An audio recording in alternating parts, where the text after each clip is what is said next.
Estamos aqui para mais uma aulinha de português e hoje nós temos assunto novo, tá certo? Acompanha aí.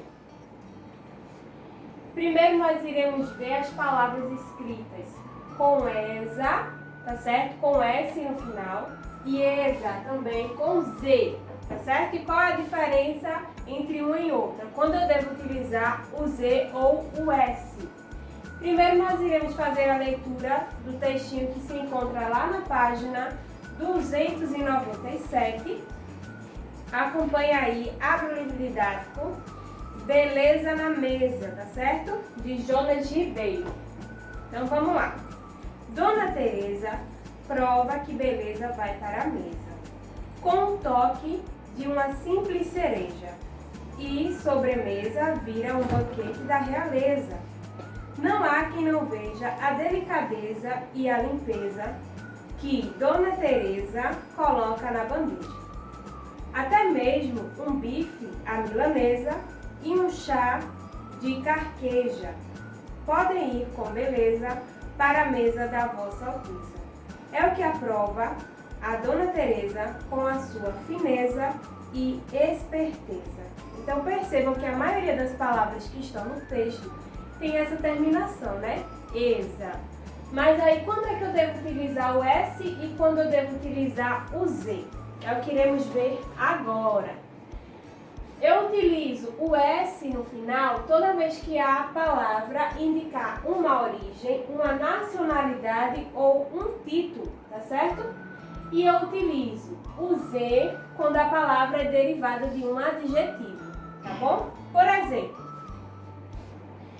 a palavra inglesa, que indica uma origem, irlandesa, portuguesa, francesa e holandesa, são palavras que indicam origem, então por esse motivo elas são escritas com S no final. Já palavras como fineza, realeza, beleza, dureza e moleza são palavras que são derivadas de adjetivos. No caso da palavra fineza, deriva do adjetivo fino. Realeza deriva do adjetivo real, beleza de belo, dureza de duro e moleza de mole. Então, toda vez que eu tiver uma palavra que deriva de um adjetivo, essa palavra vai ser escrita com Z. Já quando ela me traz uma origem, tá certo? Nacionalidade, ela vai ser escrita com S, tá certo? E aí não esqueçam que tem uma atividade na página 298 relacionada a esse assunto, tá certo? As terminações com S ou com Z. E nós iremos agora falar um pouquinho sobre advérbios. E aí eu convido vocês mais uma vez para fazer a leitura junto comigo da tirinha que se encontra lá na página 303. Então adianta um pouquinho e vamos lá. O mundo de Liloca. Mãe, eu e o Júnior estávamos brincando de esconde-esconde e ele se escondeu, tão bem que não consigo encontrá-lo. E a mãe responde, cedo ou tarde, ele aparece. No próximo quadrinho. Mas mãe, acho que ele se escondeu bem longe. Realmente, ele é bom nisso, responde a mãe. E aí a gente vem para a próxima tirinha. Você não está entendendo, mãe. Ele entrou na lata de lixo hoje cedo. E a mãe responde, então você sabe onde ele está. E aí, Liloca triste, né? Fala, mas não sei para onde o lixeiro leva a lata de lixo. Então aí, a gente vai analisar algumas palavras, tá certo? Quando aparece lá no primeiro quadrinho a palavra cedo e tarde, a gente vai perceber que essas duas palavras elas irão estar modificando o sentido do verbo, tá certo? E isso é uma característica dos advérbios, que são palavras que modificam um verbo, um adjetivo ou outro advérbio. Ou seja, o advérbio ele vai trazer mais uma informação junto ao verbo, tá certo? Um adjetivo ou até mesmo de outro advérbio e vai modificar o sentido dele. Nós iremos ver como é que isso fica numa frase. E aí, os advérbios eles vão ter uma divisão, tá bom? Que vai ser essa aqui, ó. Os advérbios vão ser advérbios de intensidade, tempo, lugar, modo, afirmação, negação ou dúvida. Temos esses tipos de advérbios que nós iremos ver passo a passo quem são eles, tá certo? Então, primeiro o advérbio de intensidade. E aí, quem são essas palavras que são consideradas advérbios de intensidade? Eu tenho a palavra muito, demais, pouco, tão, quão, demasiado, bastante, imenso, demais, mais, menos, quanto, quase, tanto, tudo, nada e todo.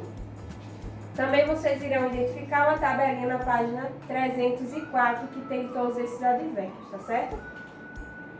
E aí a gente vem para uma aplicação numa frase, quando a gente identifica, né, o advérbio que indica uma intensidade. Comeu demasiado naquele almoço.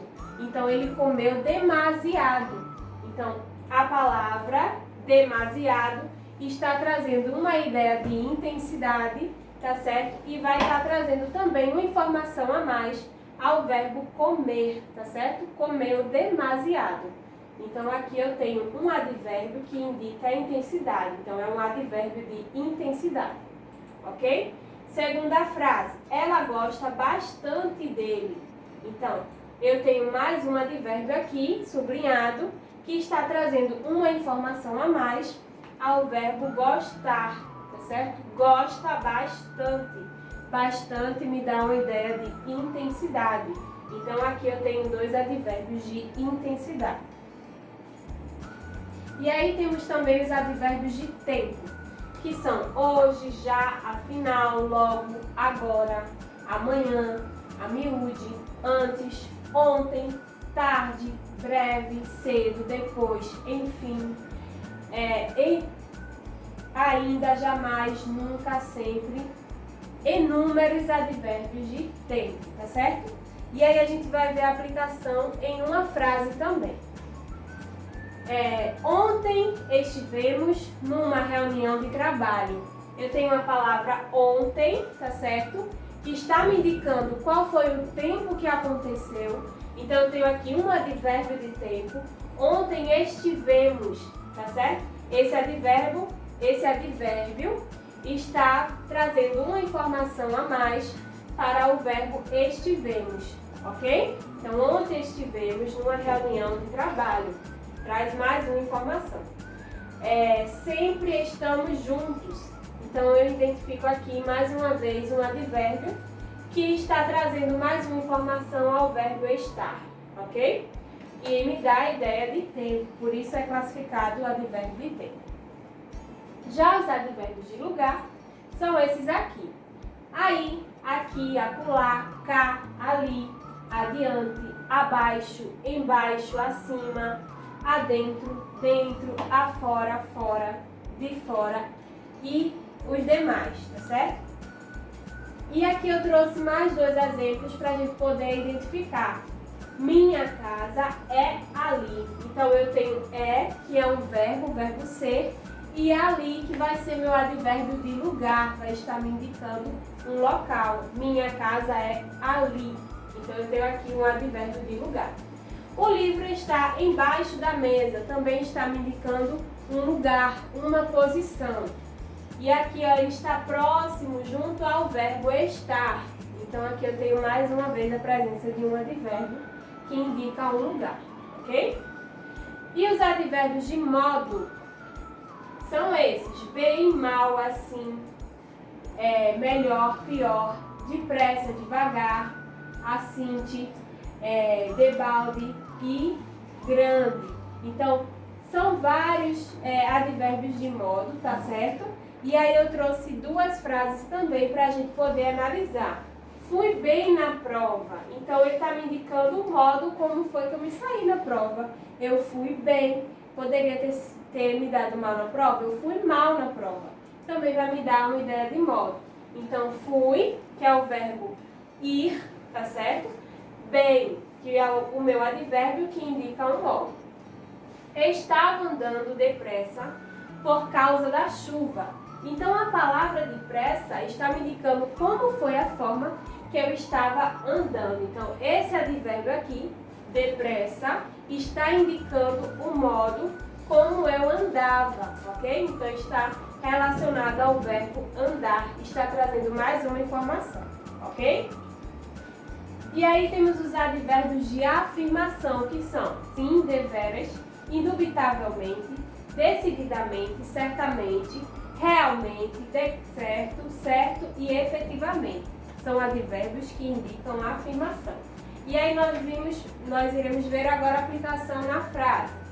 Certamente passearemos neste domingo. Então eu tenho aqui um advérbio de afirmação. Certamente está afirmando que passearemos nesse domingo. Então, o advérbio certamente está trazendo uma informação a mais ao verbo passear, ok? Temos aqui também uma outra frase. Ele gostou deveras do presente de aniversário. Ou seja, é mais um advérbio que indica uma afirmação, tá certo? E este advérbio deveras está relacionado ao verbo gostar, ok? E agora partimos para os advérbios que indicam uma negação, que são não, nem, tampouco, nunca e jamais. E a aplicação na frase, jamais reatarei meu namoro com ele. Então eu tenho aqui a palavra jamais, que é um advérbio de negação, que está ligado ao verbo reatarei. Então está trazendo uma informação a mais, tá certo? Não saiu de casa naquela tarde. Então, eu tenho aqui um advérbio de negação, que é a palavra não, e temos o verbo saiu. Então, está me trazendo informação a mais. Não saiu de casa naquela tarde. Ok? Temos também os advérbios que indicam dúvida. Possivelmente, provavelmente, acaso, porventura, quiçá, será, talvez e casualmente. São advérbios que me indicam uma dúvida, ou seja, uma possibilidade. E quando eu trago para uma frase, eu tenho provavelmente irei ao banco. Essa palavra aqui está me dando uma ideia de possibilidade, uma dúvida, algo que pode acontecer ou não. Então eu trago uma informação a mais, tá certo? E este advérbio que indica a dúvida, o advérbio provavelmente, está relacionado, ou seja, ligado ao verbo irei. Provavelmente irei ao banco, ok? Quiçá chova hoje, ou seja, possivelmente pode chover ou não hoje. Então esse advérbio aqui, quiçá, também é um advérbio que indica uma dúvida, ok? E aí nós finalizamos a nossa aulinha de hoje. E logo após o conteúdo, lembrem que tem as nossas atividades, ok? Tchau, tchau, até a próxima!